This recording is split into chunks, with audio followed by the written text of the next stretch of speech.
Hi everyone, welcome to our learning academy. मेरा नाम है जीत और इस वीडियो में जैसे कि आप लोगों ने बहुत लोगों ने कमेंट किया कि कंप्यूटर सेक्शन के बारे में बताइए, तो मैं इस वीडियो में ईसीजीसी जो पीओ एग्ज़ाम है उसमें जो कंप्यूटर सेक्शन है वो कैसे प्रिपेयर करना है, पूरे बेसिक्स से कैसे प्रिपेयर करना है और कितना इनफ होगा पढ़ना, ये चीज़ें मैं यहाँ पर डिस्कस करने वाला हूँ।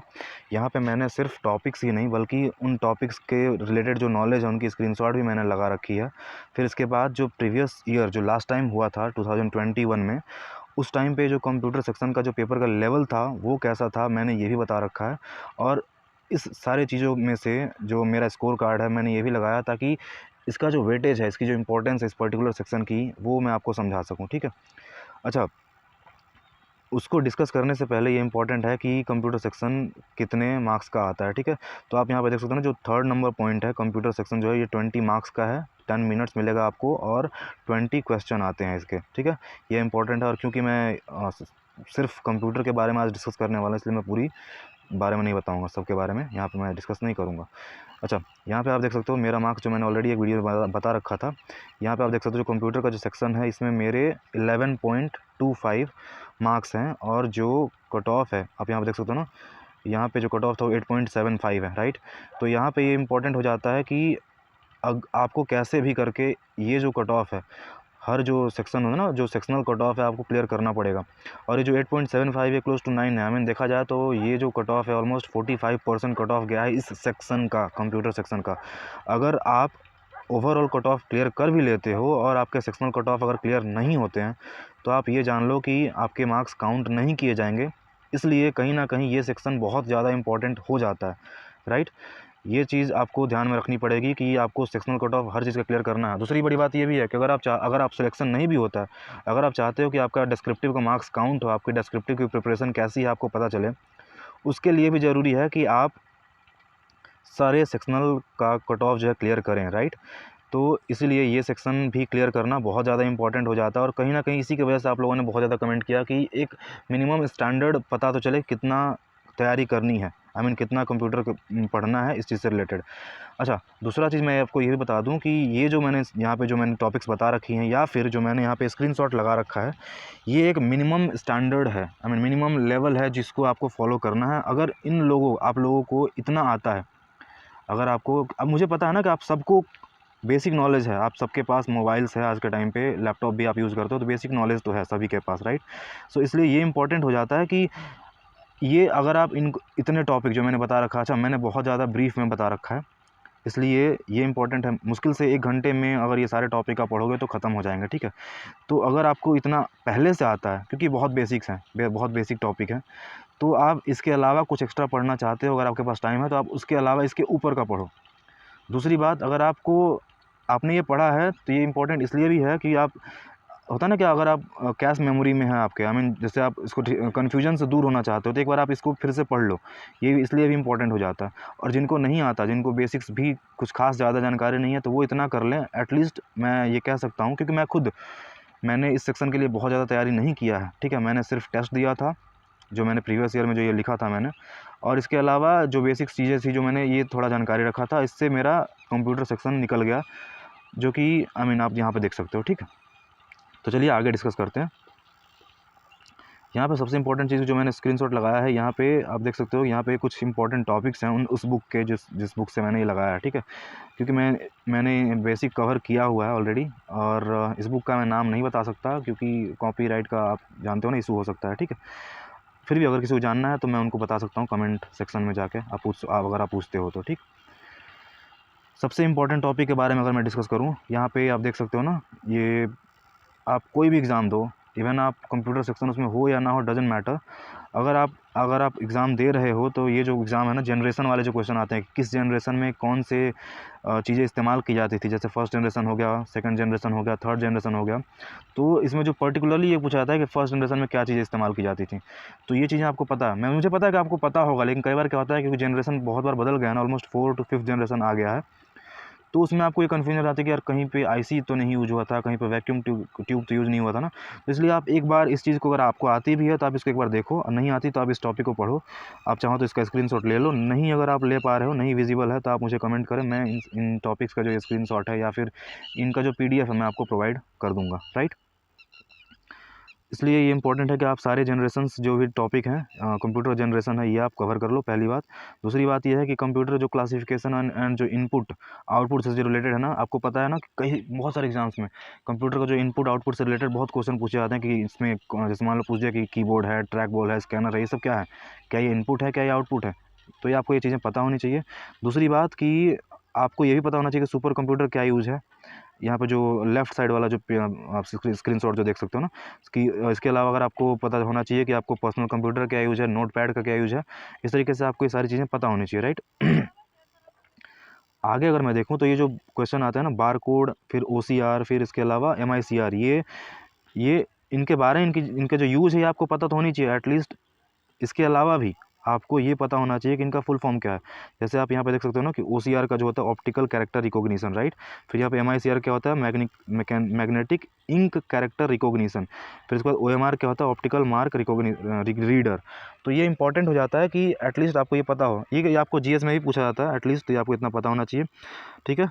इसके अलावा अभी अगर मैं आगे देखूँ, ये सारे टॉपिक आपको इतने मिनिमम आपको करने हैं। अगर आपको नहीं आते तो भी आपको इतना कवर करना है, राइट।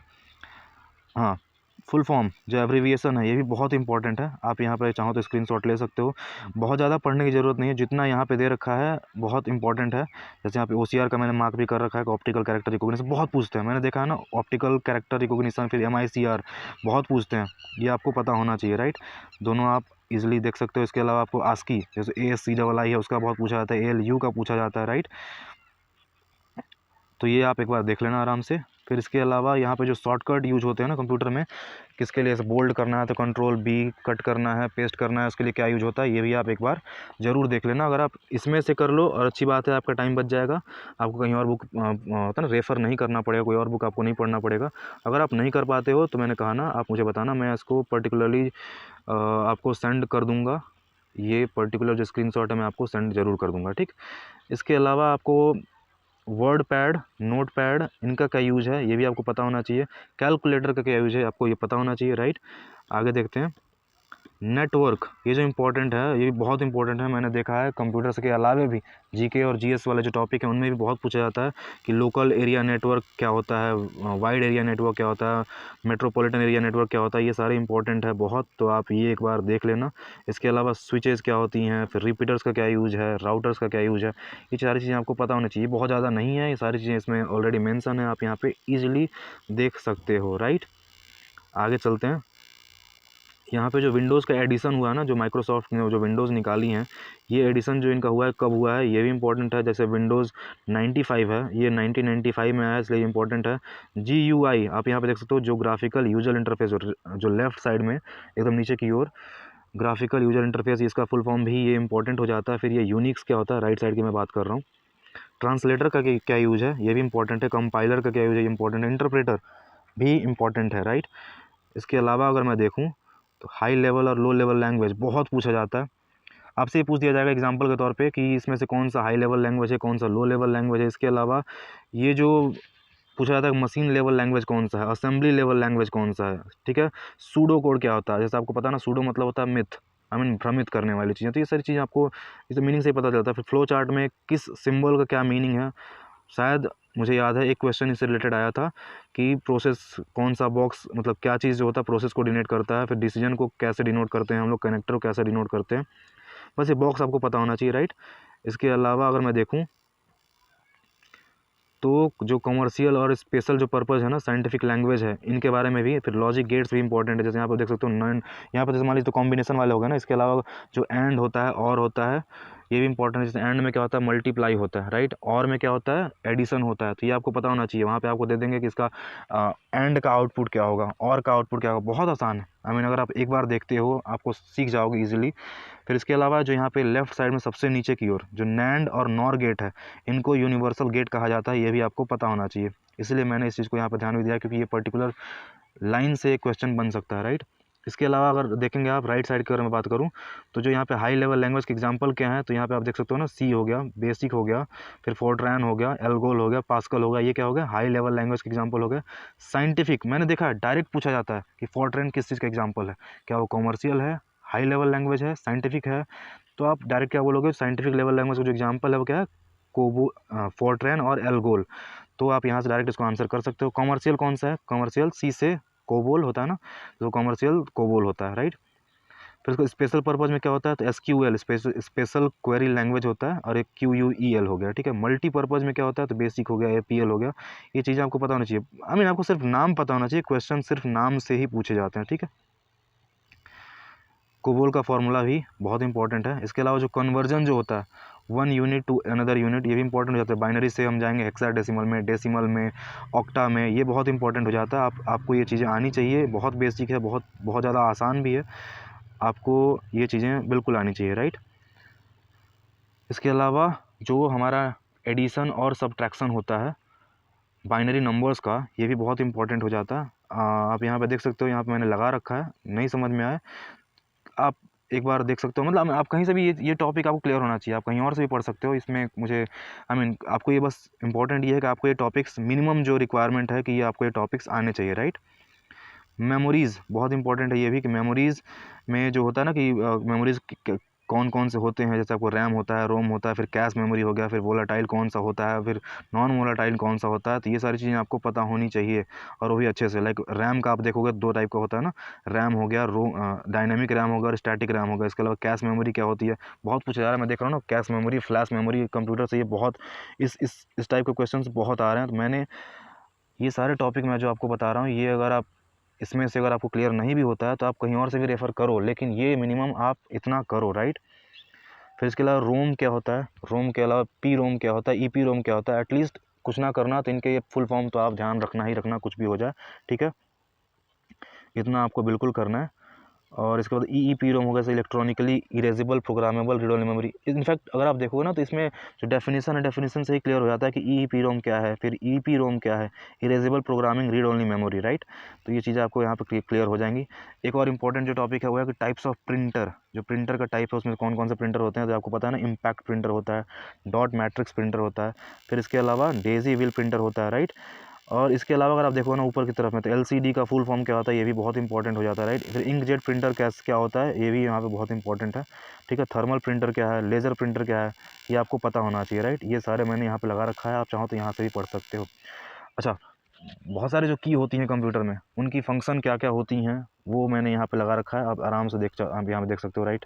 यहाँ पे इससे बता सकते हो फंक्शन की का कुछ एग्जांपल है, फिर न्यूमेरिक की है, फिर कैप्स लॉक की है, नम लॉक है, इनका क्या एग्जांपल है, क्या यूज़ है, आपको ये पता होना चाहिए। शिफ्ट की का क्या यूज़ है, आपको ये पता होना चाहिए। एंटर की उसी में है, स्पेस बार है, टैब है, राइट, एस्केप की है, पता होना चाहिए आपको इसके बारे में। अच्छा, सबसे इंपॉर्टेंट चीज़ कि मैंने इतने ही टाइम में लगभग वो सारे टॉपिक डिस्कस कर दिए हैं जो मिनिमम रिक्वायर्ड है आपको इस सेक्शन का कट ऑफ क्लियर करने के लिए, वो मैंने यहाँ पर डिस्कस कर दिया है। अच्छा, मेन इंपॉर्टेंट चीज़ ये है कि मैं आपको ये बता दूँ कि अगर आप बहुत भी पढ़ोगे ना तो भी इस सेक्शन में 20 में से 15 ज़्यादा लाना ऑलमोस्ट इम्पॉसिबल है। कारण ये है कि 3 4 5 क्वेश्चन ऐसे आते ही हैं कि कोई ना करे। आपका 3 4 में भी अगर आप, कुछ लोग होते हैं उनका नहीं भी आता है, फिर वो तुक्का भी मारते हैं तो उनका बैठ जाता है, तो मैं उन लोगों की बात नहीं कर रहा हूँ। यहाँ पे जो एवरेज पीपल हैं जो मेरी तरह है, मैं उनकी बात कर रहा हूँ, ठीक है। अगर आप इतने ही टॉपिक कर लेते हो इसके अलावा अगर इसको करने के बाद अगर आपका ये हो जाता है, क्योंकि मैं जानता हूँ ये मुश्किल से 1 घंटे से ज़्यादा का ये टॉपिक नहीं है, 1 से 2 बार एटलीस्ट करना ताकि ये चीज़ें दिमाग में रहें, क्योंकि बहुत सारे नेम्स और फुल फॉर्म इसमें इन्वॉल्व हैं, तो आप भूल भी सकते हो, राइट। अच्छा, जब भी क्वेश्चन अटेंड किया करो तो थोड़ा ऑप्शंस पे ध्यान दिया करो, ऑप्शंस सारे देखा करो। इम्पोर्टेंट ये है क्योंकि क्वेश्चंस कई बार ऑप्शन से देखने से, ध्यान से देखने पे भी सॉल्व हो जाते हैं, राइट। पेपर का लेवल की अगर मैं थोड़ा सा बात कर लूँ तो कंप्यूटर का जो सेक्शन का जो लेवल था वो ज़्यादा टफ नहीं मैं कहूँगा, आसान था इनफैक्ट, क्योंकि मैं खुद ही अगर देखा जाए तो मैं बहुत ज़्यादा कंप्यूटर के बारे में नहीं जानता हूँ, लेकिन मेरे फिर भी कट ऑफ क्लियर है। तो इसलिए इम्पोर्टेंट है कि पेपर का आपको एग्जैक्ट लेवल पता हो। आप एग्ज़ाम का जो होता है ना मॉक लगाना, मॉक का जो क्वेश्चन होंगे 20-20 क्वेश्चन, आप उनको अच्छे से देखना। इसके अलावा ये जो टॉपिक हैं आप उनको पढ़ो, ठीक है। इसके अलावा अगर आप देखा जाए तो अगर आपको बेसिक नॉलेज है, ठीक है, तो आप इजीली इस सेक्शंस को क्लियर कर लोगे, इसमें कोई डाउट नहीं है। लास्ट जो मैं चीज़ बता दूं वो ये है कि सबको प्रायर नॉलेज है। आपको करना क्या है कि आप जितना भी जो मैंने अभी टॉपिक बताया है और जो भी आप टेस्ट में दोगे, आप उनको थोड़ा एक बार अच्छे से रिवाइज़ कर लेना ताकि एग्ज़ाम में आपको कन्फ्यूजन ना हो। फिर भी इसके अलावा भी अगर कुछ ऐसी चीज़ें हैं जो रह जाती हैं इस सेक्शन से रिलेटेड या फिर किसी और सेक्शन से रिलेटेड भी, आप प्लीज़ मुझे कमेंट बॉक्स में बताएं। मैं हर एक क्वेश्चन का आंसर इंडिविजुअली करता हूँ और मुझे खुशी मिलती है इस चीज़ को करने में भी। As a mentor I do want to do all this things for you people. Thank you, have a nice day, God bless you all.